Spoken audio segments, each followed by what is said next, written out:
6월 3일 지방선거를 앞두고 6회에 걸쳐서 매주 화요일에 세계 지방선거를 주제로 특별 시리즈를 시작하고 있는데요. 오늘은 벌써 5회차입니다. 오늘 유럽 대륙의 두 강국이죠. 영국과 독일의 지방선거를 살펴보도록 하겠습니다. 이 두 나라는 같은 유럽이지만 선거 방식과 또 지방자치 구조가 상당히 다르다고 하는데요. 오늘도 도움 말씀에 강원도 선관위 김정곤 사무처장님과 함께하도록 하겠습니다. 어서 오세요. 네, 안녕하세요. 강원도 선관위 김정곤 사무처장입니다. 5월 29일과 30일에 사전투표가 실시되는데 전국 어디서나 사전에 신고 없이 신분증만 제시하면 오전 6시부터 오후 6시까지 참여하실 수 있습니다. 편리한 사전투표에 적극적으로 참여해 주시기 바랍니다. 네, 도민분들께서 이번 주 금요일, 토요일에 있을 사전투표에 적극적으로 참여하시길 다시 한번 당부드리겠습니다. 그럼 먼저 영국의 지방선거부터 살펴볼까요? 네, 영국의 지방선거는 구조가 다양하고 꽤 복잡합니다. 왜냐하면 영국은 잉글랜드, 스코틀랜드, 웨일즈, 북아일랜드 4개의 구성국이 각각 다른 지방 행정체계를 갖고 있기 때문입니다. 가장 일반적으로 이야기되는 것은 잉글랜드의 지방선거입니다.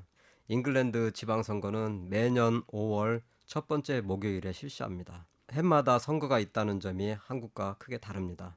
물론 매년 모든 지역에서 선거가 동시에 있는 건 아니고 4년 임기 구의원 선거를 나누어서 치르는 방식입니다. 선출직위는 의원인 카운슬러가 중심이고 일부 대도시에서는 직선 시장도 선출하기도 합니다. 런던 시장이 대표적인 예입니다. 그렇군요. 해마다 있기 때문에 또 하나의 뭔가 문화가 될 것 같기도 한데 먼저 영국의 선거 방식 어떻습니까? 네, 단순 다수제를 사용하고 있습니다. 구역별로 최다 득표자가 당선되는 방식입니다. 예. 이 제도의 특징은 결과가 매우 극단적으로 나올 수 있다는 겁니다.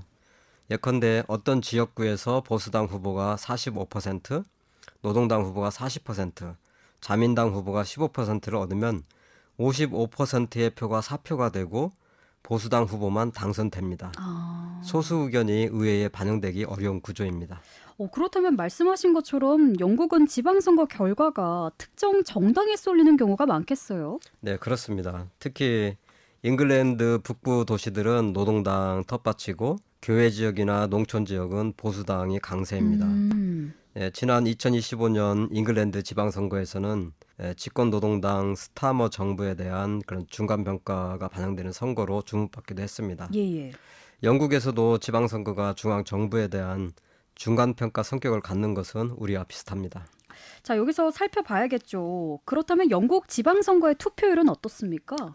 네, 잉글랜드의 경우 지방선거 투표율이 보통 30-40% 수준입니다. 그래요. 네, 국가 전체 총선 투표율인 60-70%에 비해 상당히 낮습니다. 그렇네요. 영국 시민들도 지방선거에 대한 관심이 그리 높지 않은 편입니다. 다만 런던 시장 선거나 직선 시장에 있는 대도시는 투표율이 좀 더 높습니다. 네, 자신이 선택한 시장이 교통과 치안, 도시개발에 큰 영향력을 가지니까 좀 더 관심이 있습니다. 그렇군요. 처장님, 그렇다면요. 영국의 지방선거에서 우리나라와 다른 점이 있다면 뭐가 있을까요? 네, 먼저 기탁금과 선거비용 보전을 말씀드리면요. 예. 우리는 선거별로 기탁금이 정해져 있고 10% 이상 득표를 하면 기탁금을 반환받을 수가 있습니다. 그렇죠. 그리고 선거비용도 보전을 해주는데 영국은 기탁금이 없습니다. 그리고 선거비용도 보전하지 않습니다. 영국에서 선거운동을 또 할 때에 확성기나 유세차는 거의 사용하지 않고 있습니다. 그래요. 주로 리플릿이라 불리는 소책자를 우편함에 넣거나 예. 후보자가 직접 집집마다 방문하는 그런 캔버싱이 주를 이루고 있습니다. 그러나 우리는 호별 방문이 금지되어서 집집마다 방문하면서 선거운동을 할 수가 없습니다. 그렇군요. 또 우리나라는 이 유세차 많이 사용하지 않습니까? 네, 자, 그러면요. 이번에는 독일 좀 알아볼 텐데요. 독일의 지방선거는 북유럽처럼 비례대표제를 쓰는 걸까요?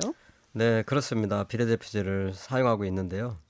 독일은 연방제 국가인데 16개 연방주가 각각 독자적인 지방 선거 규정을 갖고 있어서 독일 지방선거를 일률적으로 설명하기는 어렵습니다. 하지만 공통점을 이야기하자면 이원적 통치구조입니다. 지방정부는 의결기관인 의회와 집행기관인 시장으로 나뉩니다. 의회는 비례대표제로 선출하고 시장은 단순 다수제로 선출하고 있습니다. 그래서 의회와 시장이 서로 견제하는 구조입니다. 이 구조가 우리나라와 좀 비슷한 구조 아닐까요? 이 시의회와 시장이 따로 있잖아요. 네, 그렇습니다. 구조는 매우 유사합니다. 하지만 차이점은 선거 방식과 권한 배분에 있습니다. 독일은 의회 선거에 비례대표제를 써서 다양한 정당이 들어오고 시장도 직선이지만 의회의 견제를 상당히 받고 있습니다. 또 독일은 보충성의 원칙을 철저히 따릅니다. 이 원칙은 더 작은 단위에서 결정할 수 있는 것은 더 작은 단위에서 결정한다는 것입니다.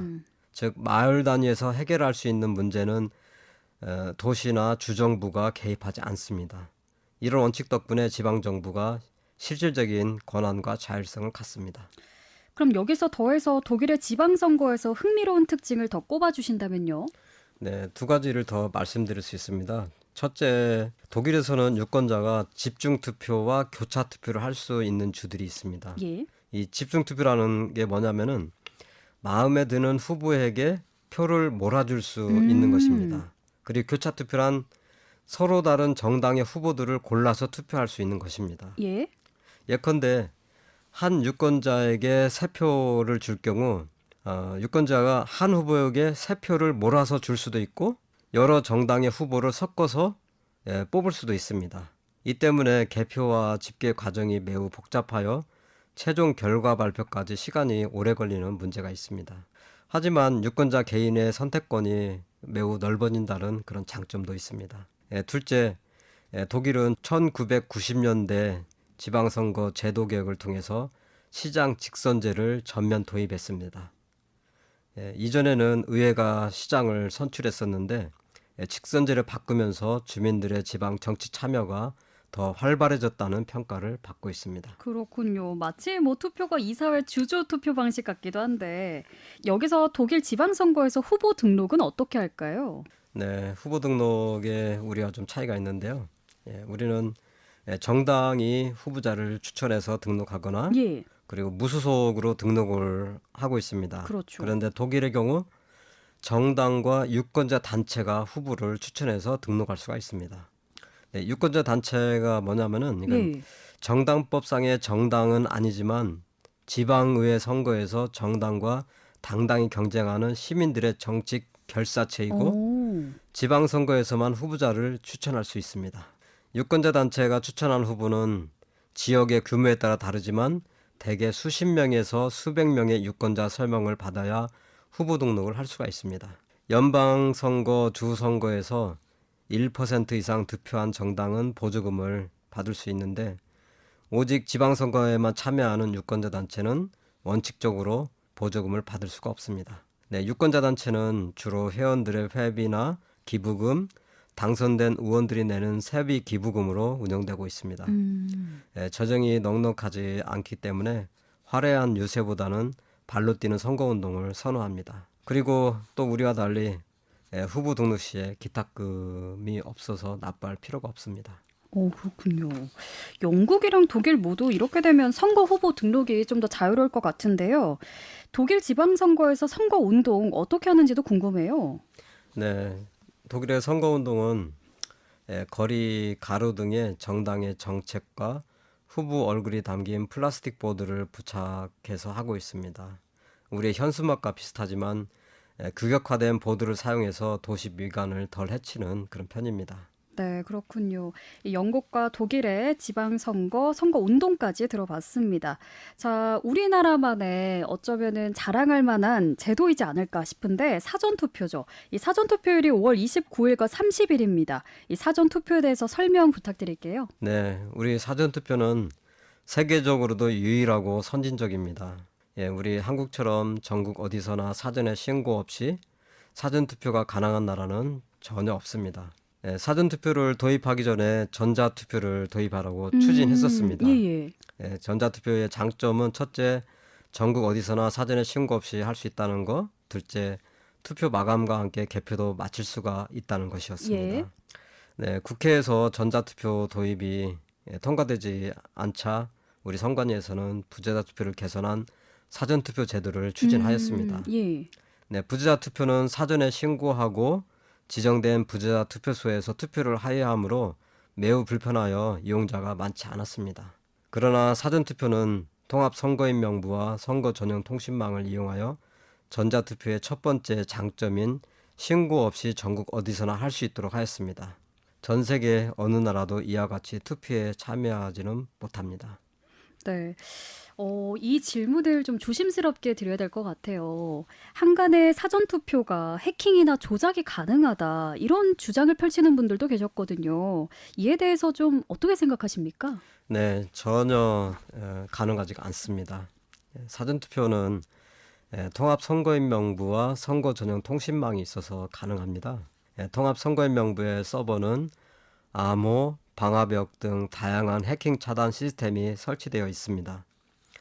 선거 전용 통신망은 외부의 인터넷망이나 행정망으로부터 분리 독립되어 있어서 해킹이 원천적으로 불가능합니다. 그리고 사전투표한 투표함도 일선 선관위에서 CCTV가 설치된 곳에 보관하여 24시간 감시하고 있습니다. 해킹이나 조작이 가능하다는 주장은 어불성설입니다. 예, 그런데요. 사전투표가 투표율을 제고하기보다는 선거일에 투표할 수 있는 유권자가 편리해서 사전투표를 하는 것이다, 이런 얘기도 좀 돌아요. 네, 그런 주장들이 있습니다. 그래서 제가 사전투표의 투표율 제고 효과를 직접 분석해서 박사학위를 받았습니다.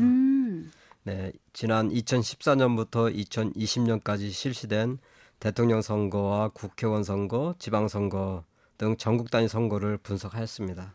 사전투표를 한 유권자들 중 다수는 선거일에 투표할 수 있는데도 불구하고 편리해서 사전투표를 한 경우입니다.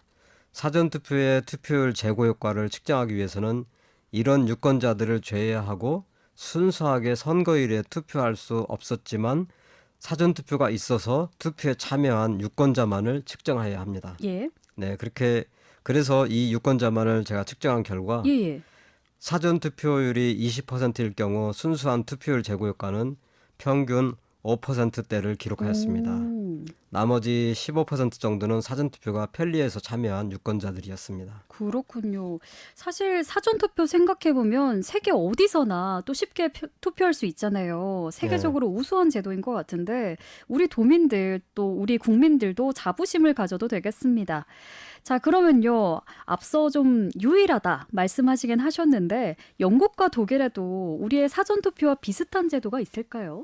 네, 두 국가 모두 우리와 같은 그런 사전투표 제도보다는 부재자 투표 방식인 우편 투표 시스템에 의존하고 있습니다. 음, 영국의 경우 우편 투표와 대리 투표를 하는데 예. 선거일 전에 미리 신청을 해야만 합니다. 그러면은 집으로 투표용지가 배달이 됩니다. 예. 배달된 투표용지에 기표를 하고 우편으로 이제 발송을 하거나 우편 봉투를 투표소에 직접 가서 제출을 할 수도 있습니다. 예. 본인이 못 갈 경우에는 믿을 만한 사람을 지정하는 대리 투표 제도도 활성화되어 있습니다. 예, 예. 네, 독일의 경우는 우편 투표 비중이 30에서 50% 수준으로 매우 높습니다. 사유를 묻지 않고 누구나 신청할 수 있으며 투표소에 직접 가는 대신 집에서 편하게 투표하는 문화가 정착되어 있습니다. 예. 아무래도 뭐 장단점이 있겠지만 또 부정적으로 이용될 수 있다는 우려도 있을 것 같습니다. 자, 이렇게 영국과 독일, 한국의 선거 제도를 좀 살펴봤는데요. 이 세 국가를 비교하면 어떤 시사점이 있을까요? 네, 영국과 한국의 그런 의원 선거는 모두 소선거구 다수제적 요소가 있어서 사표가 많이 발생하고 거대 정당 위주의 의회가 만들어지는 경향이 있습니다. 독일처럼 비례대표제를 강화하면 다양한 주민 의견이 의회에 반영될 수 있다는 장점이 있습니다. 예.